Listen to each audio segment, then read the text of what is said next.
2026นี้พวกเราจัดอยู่ในโซน Art Cultural Energy for Nature เนาะซึ่งจะอยู่ทางด้านนั้นเราจะมีกิจกรรมหลายอย่างก็คือที่สำคัญแมนเฮามีกิจกรรมการแข่งขันแต้มฮู้ในหัวข้อต้นไม้แห่งความหวังตามหัวข้อนั่นเลยเนาะเดี๋ยวเพื่อนชีอ่านความหมายเล็กๆน้อยๆโดยกิจกรรมนี้มุ่งหวังให้ศิลปะเป็นพื้นที่แห่งการเรียนรู้การสร้างสรรค์และการปลุกจิตสำนึกให้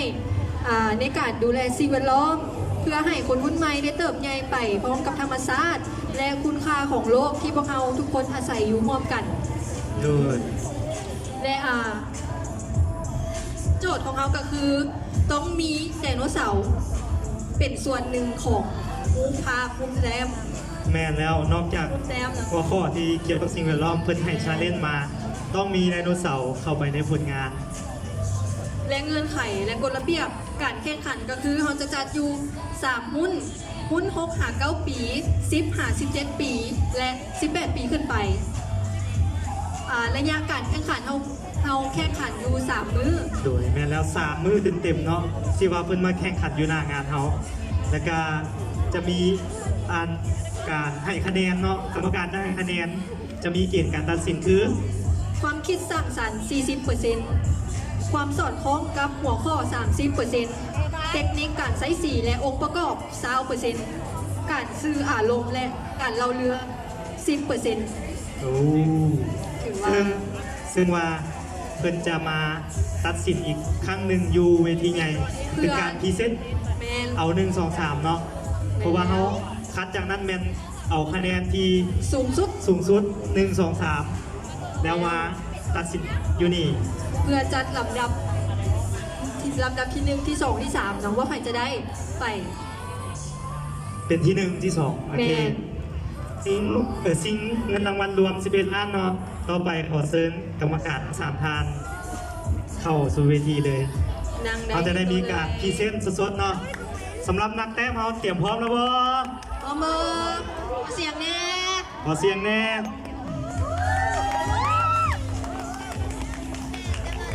เอารุ่นน้อยกันบ่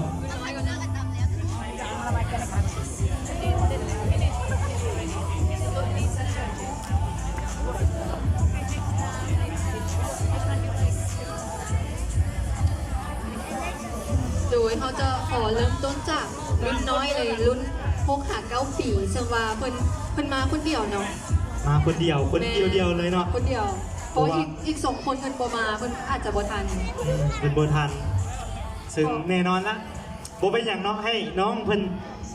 กล้าแสดงออกเนาะแล้วเนาะเขาบอกอย่างกันได้นะตอนนี้เขาที่1อยู่แล้วแล้วเนาะมีคนเดียว1โอเคอ่ะนางมีนาทีขอเสียงกับมือให้น้องสวยไหนน้องลองพรีเซนต์ผลงานให้ดูมาแต้มอย่างแน่บ้านคนที่เอาไว้ปลูกต้นไม้หลายๆต้นเป็นบ้านเนาะเป็นบ้านของใครตอนนี้เป็นบ้านของบ้านในบ้านนี่มีอย่างแน่บ้านมีปลูกต้นไม้และก็แนวบนต้นไม้มีไดโนเสาร์ว่าตัวไหนไดโนเสาร์ซี่ให้คณะกรรมการเบิ่งตัวนี้คณะกรรมการเห็นบ่ไดโนเสาร์น้อยนี่เลยอย่างนี้บ่แล้วขอเสียงตัวมือให้นักแต้มตัวน้อยเนาะเพิ่นว่าเป็นแต้มบ้านของพ่อแล้วก็มีปลูกต้นไม้แล้วก็มีไดโนเสาร์นำเพิ่นว่าเก่งหลายตัวมือสูงเซยสำหรับรุ่นนี้ที่แมนเพิ่นจะมีคนเดียวเนาะเดี๋ยวว่าพรีเซนต์ต่อไปเขาเป็นรุ่นต่อไปเลยรุ่นที่2เป็น10 หา 17 ปีเขาจะมี4 คนโอ้เดี๋ยว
7 ปี เขาจะมี 4 คนเพราะว่าคะแนนแมนเท่ากัน แม่นแล้ว เสมอกัน คะแนนเบิ้ลซูซีกันเนาะรุ่นกลางเอารุ่น 10 ปี17 ปีมีอยู่4 คนเขาจะได้พรีเซนต์อยู่นี่หน้างานนี้ มาครบบอครบเนาะ โอเค สุพรรษาโอ สุ เค พรรษา ต้องให้น้องแน สวัสดีเขาซื้อปุ้ยซื้อแท้ๆซื้อสุพรรษาเขาจะมีสินค้าก่อนอันนี้แมนซื้อพาร์ทแมนสองด้านของธรรมศาสตร์ที่มีความหมายว่าสองด้านธรรมศาสตร์คือเขาได้มาจากการที่แบบไปเมืองคนไทยแล้วเขาบอกว่าเรียนย่อมมีสองด้านนี่คือผลดีของการทักษะธรรมศาสตร์และสิ่งแวดล้อมที่เขาบอกทีมที่อยากซักซ้ายถ้าหากว่าทีมที่อยากซักซ้ายจะเป็นด้านหลังแบบนี้ ว้า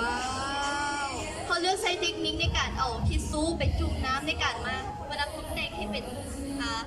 คือคล้ายๆไม้ที่หนึ่งเผาหรืออย่างที่แห้งแล้งแบบนี้แล้วเขาก็ใช้เทคนิคนึงคือการไปเอาขี้เหนียวมาแล้วมาซักแล้วมาตกแต่งแบบนี้ให้มันคือการที่แบบคนมาทิ้งขี้เหนียวซักซ้ายในการกับบรรดาไหนมาดึงคือเขาใช้เทคนิคคือด้านหลังคือการในการเอาทิชชู่ไปจุ่มน้ำแล้วมาให้มีเลเยอร์ถึงมันชีวิตคนทันเทกระตามแต่ว่า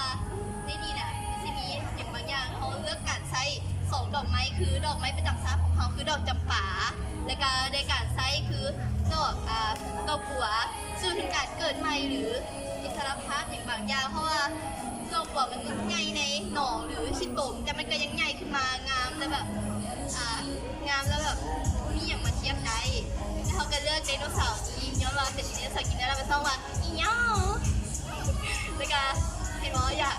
ากเห็นต้นไม้มันใหญ่บอกว่าวันนาเมียวแล้วนี่แหละเดี๋ยวเขาเข้าใจ เข้าใจหลายๆเนาะสำหรับน้องสุวรรณสาเจนซีแต่ว่ามีความหักมักในการสร้างสรรค์ผลงานและซึ่งคือเข้าตามโจทย์เลยก็คือหักปลาน้องออกแบบมาได้ดีหลายแล้วกับมีอีย่านะเจนซีของแท้ โอเค คนต่อไปเลย ต่อไปเนาะซูขีอยู่บ่อ๋อ เป็นมาพรีเซนต์เลยเนาะต้มมือซุ้มเซยเนาะเดี๋ยวเขาไม่เลย เลย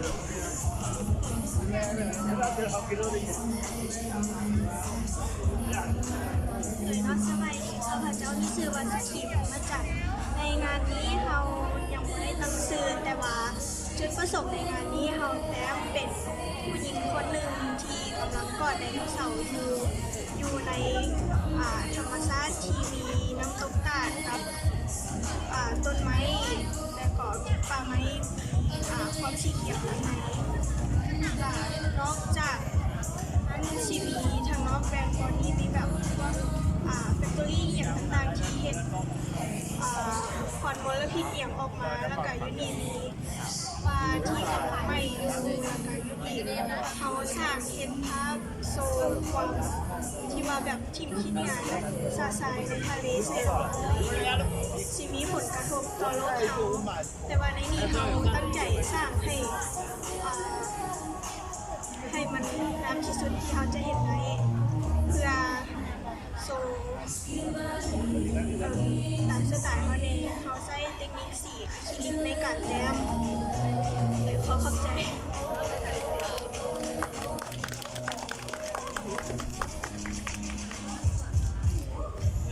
จบไปแล้วคนที่2ต่อไปเป็นคนที่3 นางมุกสวรรค์มุกสวรรค์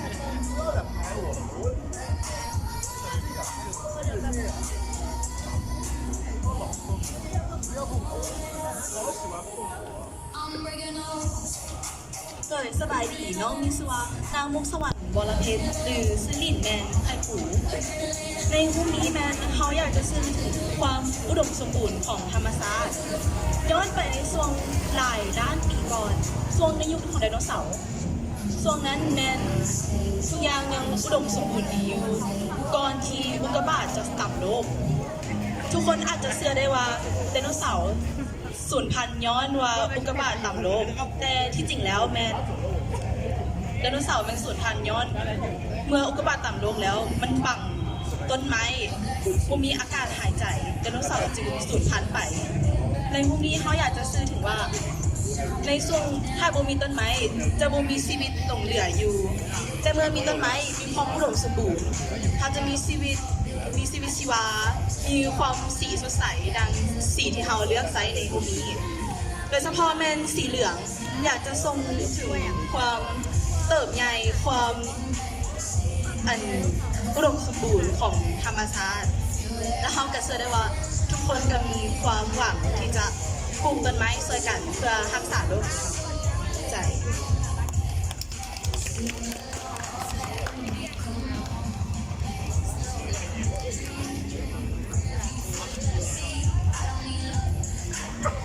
คนสุดท้ายสำหรับคุณ10 ปี17 ปีเนาะเท้าเวลาตัวน้อยตัวจิ๋ว10 ปีทวด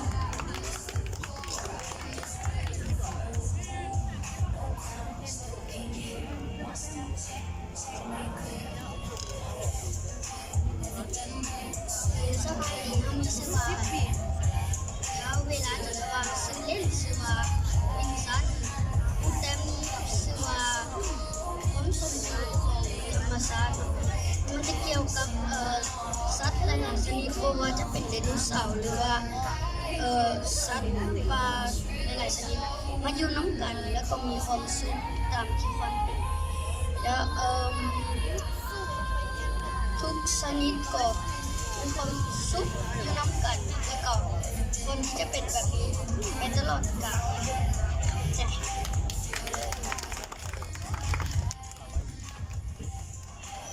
สิ่งหลายเนาะสำหรับน้องคณะกรรมการมีอย่างเดียวเพิ่มเติมสามารถจับไมค์ขึ้นมาถามได้เนาะบูมีเนาะต้องเป็นอุ้น18 ปีขึ้นไป หรือ3 คนเกษนาอยู่ประจ้า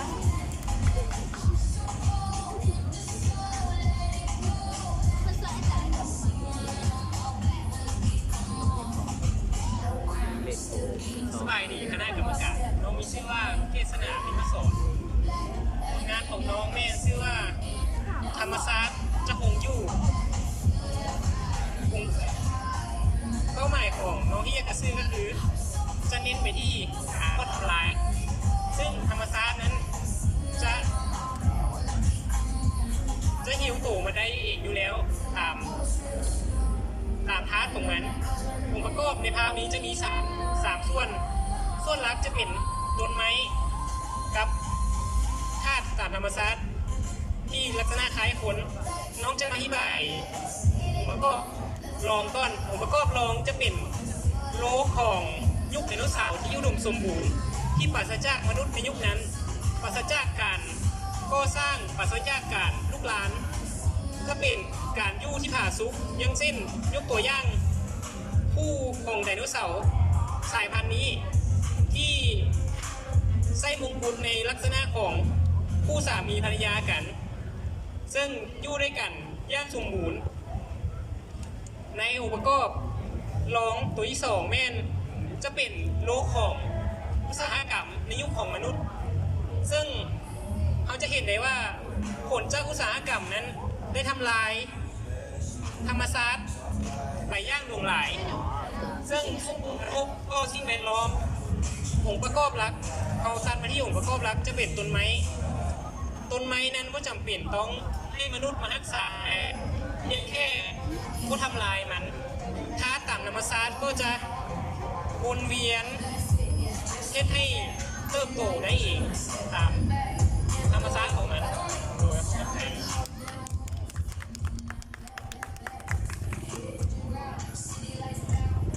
ขอขอบใจเนาะสำหรับการพรีเซนต์ผลงานของเจ้าของเองต่อไปเลยท้าวายุ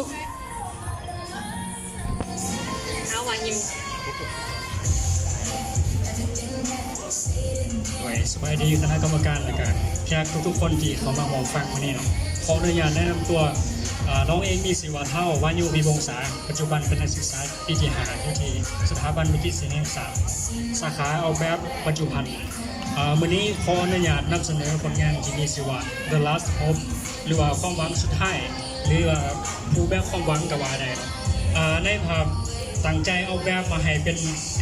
สไตล์งานศิลปะที่เป็นแบบเซอร์เรียลิซึมหรือว่าเหนือจริงโดยรวมๆกับตั้งใจออกแบบให้เป็นสไตล์โซลาร์พังก็คือเป็นการจินตนาการทางอนาคตประมาณ500หรือว่า1,000 ปีที่ผสานธรรมศาสตร์เข้ากับเทคโนโลยีแต่ยังเกิดคุณยุ่นกันได้ส่วนพระเอกหลักของภาพนี้มันจะเป็นไดโนเสาร์สายพันธุ์เบรซิโอซอรัสเป็นพระเอกหลักในภาพก็ตั้งใจออกแบบมาเพื่อให้ผู้จัดงานเอาไปให้เป็นโมเดลต่อได้ซึ่งเอาต้นไม้วางใส่ทางหลังให้เป็นเสื่อมเข้ากันกับไดโนเสาร์ต้นไม้ก็ตั้งใจให้เป็นแบบต้นไม้ในโลกอนาคตประมาณหลายร้อยปีข้างหน้าในต้นไม้ก็จะประกอบนี่แม่ไม้ที่เป็นแบบเอาแบบมาให้เป็นแบบแผงโซลาร์เซลล์ที่ดึงเอาพลังงานสะอาดหรือพลังงานธรรมชาติเข้ามาแล้วถ้าผู้เบิ้งผู้ส้มเขามาเบิ้งไกลๆนี่ก็จะมีคนน้อยๆอยู่ออกมาเป็นองค์ประกอบที่ย่อยๆเอาไปส่วนดีไซน์ของไดโนเสาร์ก็จะมีแผงสีเหลืองเป็นแบบหกเหลี่ยมแล้วก็แผงสีฟ้าที่อยู่หน้าตัวนี้ก็ตั้งใจให้แบบแผงโซลาร์เซลล์ที่ดึงเอาพลังงานสะอาดมาแล้วส่วนแบ็กกราวด์หรือว่าภาพห้องลงไปก็คือจะเป็นตึกหรือว่าตัวเมืองที่ออกแบบมาสไตล์โซลาร์พังหรือว่าสไตล์แบบเนื้อจริงในโลกอนาคตโดยรวมๆก็คือสื่อถึงการอยู่ร่วมกันของคนและก็สัตว์และก็ธรรมศาสตร์แล้วถ้าปัจจุบันในเราฮักธรรมศาสตร์ฮักต้นไม้และก็ช่วยกันรักษาเขาก็จะมีอนาคตที่งดงามแบบนี้พอเข้าใจกรรมการมีอย่างเพิ่มเติมกันสำหรับรอบนี้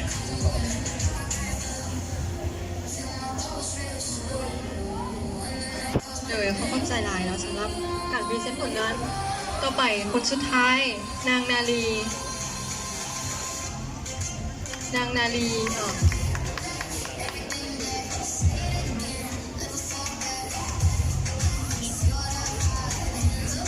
สบายดีคณะกรรมการได้แก่ลูกค้าน้องเองสื่อนาดีขึ้นมานำเสนอผลงานมีชื่อว่า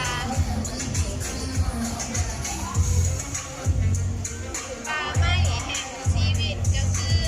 ต้นไม้ของน้องจะมีหยดน้ำเต็มไปเบิดเพราะว่าน้องอยากสื่อถึงความอุดมสมบูรณ์ของต้นไม้ที่มอบให้สัตว์ป่าและก็พืช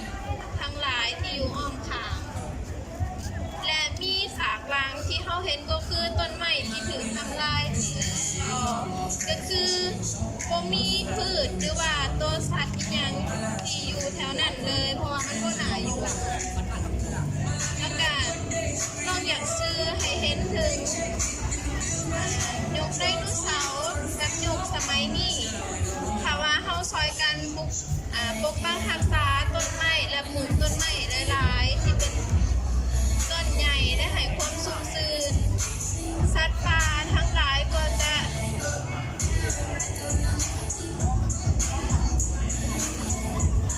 ว่าสูญพันธุ์คือไดโนเสาร์เพราะว่า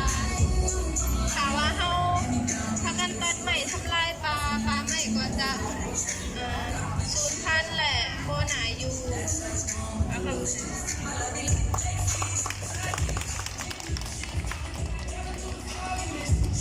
ขอเข้าใจสำหรับการนำเสนอผลงานของทั้งหมดเนาะขอเข้าใจหลายๆและถ้าคณะกรรมการอยากชี้แนะตัวใดตื่นเป็นสามารถบอกได้เลยเด้อมีบ่มีเนาะบ่มี เจ้าอันนี้ก็ถือว่าเป็นการแข่งขันแต้มรูปเนาะถือว่าเป็นการแข่งขันมาตั้งแต่มือทำอิฐส่วนว่าใช้เวลาอยู่3 มื้อในการแต้มเนาะมื้อนี้เป็นมื้อสุดท้ายที่พวกเขาจะรู้ว่าไผจะได้รับรางวัลที่1ที่2ที่3และนั่นเขาจะไปประกาศอยู่ที่เวทีหลักของพวกเขาเนาะและตอนนี้ขอขอบใจครับทั้งคณะกรรมการทั้ง3 ท่านเดี๋ยวอีกจักหน่อยให้คณะกรรมการได้พักผ่อนเพื่อรวบรวมคะแนนเขาจะมาฮู้กันว่าไผจะได้รับรางวัลในงาน Run for Our Forest ในปี 2016 นี่และต่อไปเนาะแน่นอนเขายังบ่จบเพียงแต่เท่านี้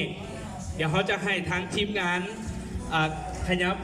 พื้นที่เนาะเขาจะมีการแสดงและขอเชิญคณะกรรมการทั้ง3 ท่านพักผ่อนได้เนาะเพื่อรวบรวมคะแนนเขาจะไปเจอกันอีกอยู่เวทีใหญ่ ในโซน Art Culture Energy for Natural เนาะ มื้อนี้ข้าพเจ้าจะมาประกาศผลงานทาง9ผลงานที่ได้รับรางวัลเนาะว่าเป็นไผ่จะได้รางวัลที่ 1 2 3 ในหัวข้อการแข่งขันก็คือต้นไม้แห่งความหวัง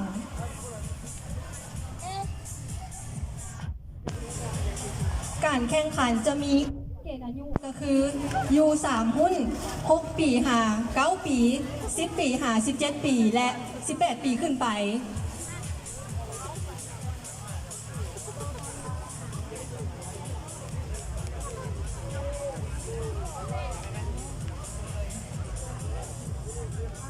โดยและนับจากนี้ก็คือเราจะประกาศลุ้น6 ปีหา9 ปีก่อนเนาะรางวัลที่ 3 ได้แก่นางเจนนี่ ขอเสียงตบมือให้แน่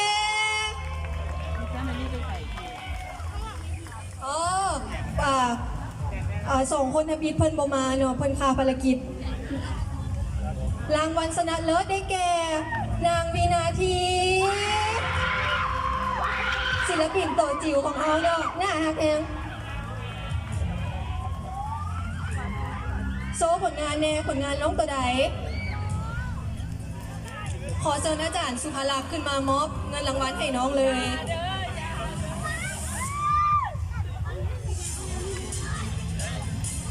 น้องลุ้น6 หา 9 ปีซึ่งมีความสามารถในการแต้มฮูปหลายแล้วก็ผลงานทั้งหมดนี่แมนเขาแต้มกันอยู่3 มื้อใช้เวลาทั้งหมดประมาณ6 หา 7 ชั่วโมงเลย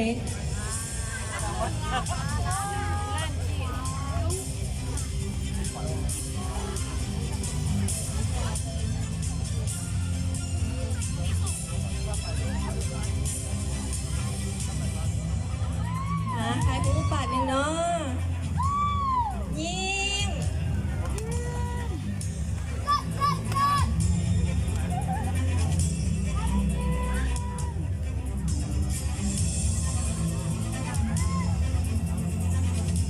รางวัลที่ 1ได้แล้วเงินรางวัล1 ล้านกีบ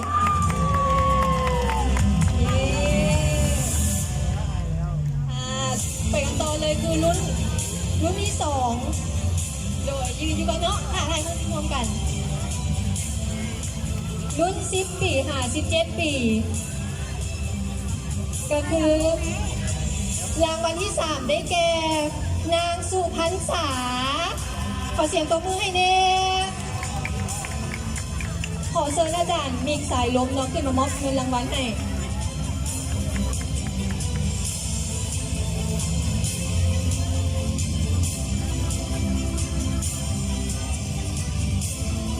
เงินรางวัล800,000 กีบสำหรับรางวัลที่ 3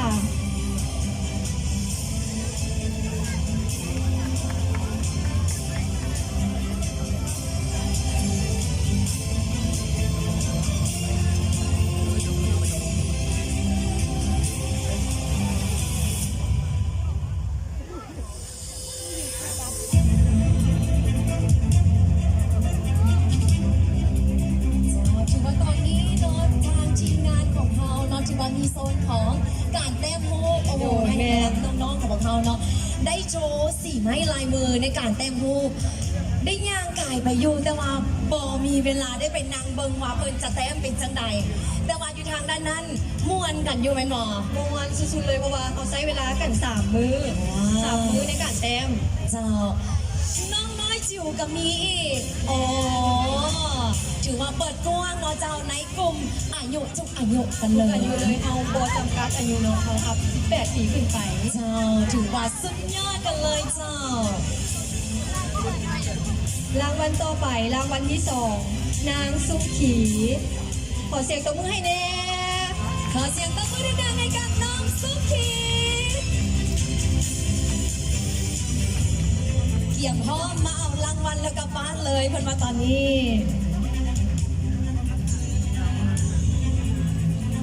รางวัลที่ 2เงินรางวัล1,200,000 กีบและนี่ก็คือเป็นการที่เขาจะร่วมถ่ายรูปกับผลงานของตนเองทางด้านหน้าเจ้าและพร้อมด้วยกับการมอบรางวัลในครั้งนี้เจ้า ถือว่าเป็นภาพในความประทับใจ ที่น้องๆได้โชว์ความสามารถในการแต้มรูป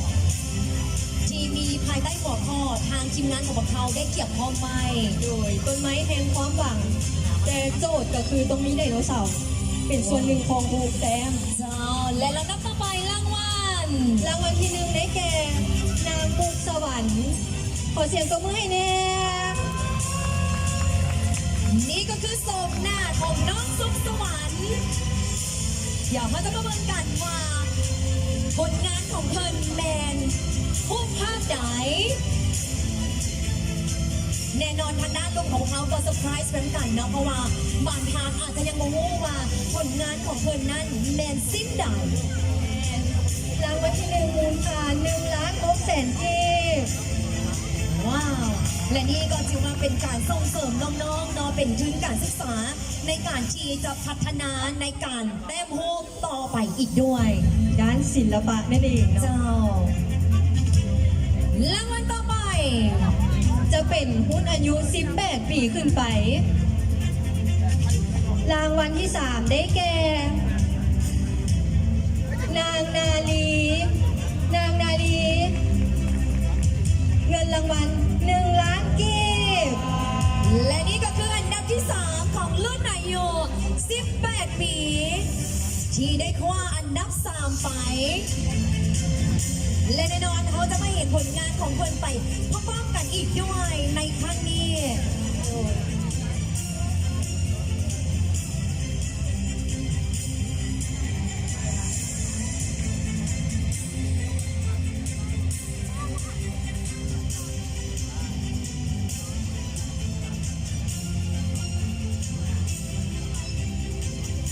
นี่และนี่ก็คือภาพของเพิ่นรางวัลอันดับที่ 3 ในผู้อายุ18 ปี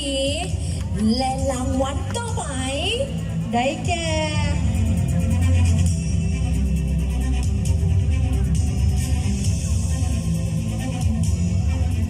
เขาเกษนา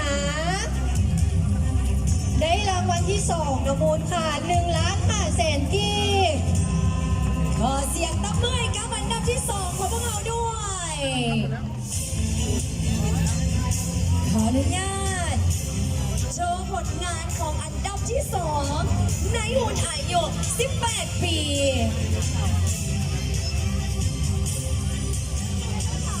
เห็นด้านหลังแบบนี้ยังงามแล้วนะด้านหน้าจะซ่อมไหนนะลำดับต่อไป รางวัลที่1 ได้แก่ท้าวายุขอเสียงตบมือให้แน่ และนี่ก็คือสมหน้าอันดับที่ 1 พร้อมด้วยผลงาน อันทรงคุณค่าโอ้ เพราะว่ามุกแต้มนี้จะมีไดโนเสาร์เป็นส่วนหนึ่งของมุกแต้มและคนจะเอาไปต่อยอดสร้างเป็นโมเดลไดโนเสาร์ ว้าว และนี่ก็คือเป็นผลงานสิ้นโบแดงหาก็ผ่านไป และนี่ก็คือรางวัลสัตว์นักรอดของกลุ่มอายุ18 ปี โดยแมนต่อจากนี้เรา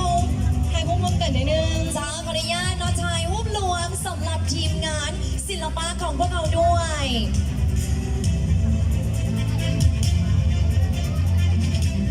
ขอเชิญด้านหน้าขออนุญาตชายรวบรวมจ้าพร้อมกับโชว์ผลงานของแต่ละทานที่ได้แต้มลงไปภายใต้หัวข้อที่เพิ่นได้กำหนดไว้ แน่นอนนอกจากแต่ละรูปภาพเราจะมีเงื่อนไขนั่นก็คือไดโนเสาร์ที่จะต้องโชว์ในรูปภาพของพวกเขาด้วย และแน่นอนต้องขอขอบใจที่ได้ให้เกียรติมอบรางวัลในครั้งนี้กับพวกเราด้วยเจ้าขอเชิญพักผ่อนได้ ขอขอบใจสำหรับผู้จัดงานและผู้สนับสนุนในการแข่งขันครั้งนี้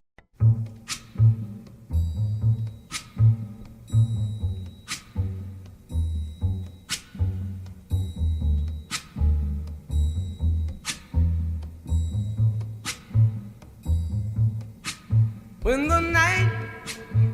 has come and the land is dark and the moon is the only light we'll see. No, I won't be afraid. Oh, I won't be afraid. Just as long as you stand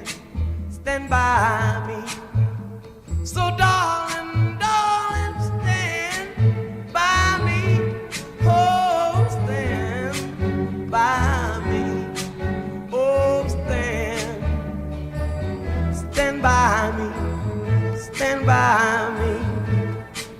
If the sky that we look upon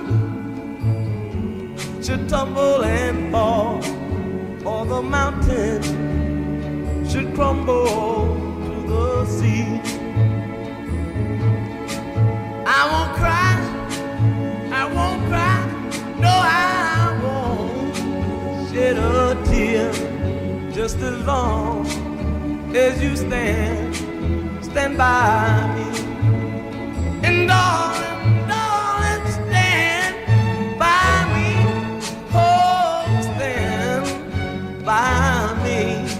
Oh, stand now. Stand by me. Stand by me.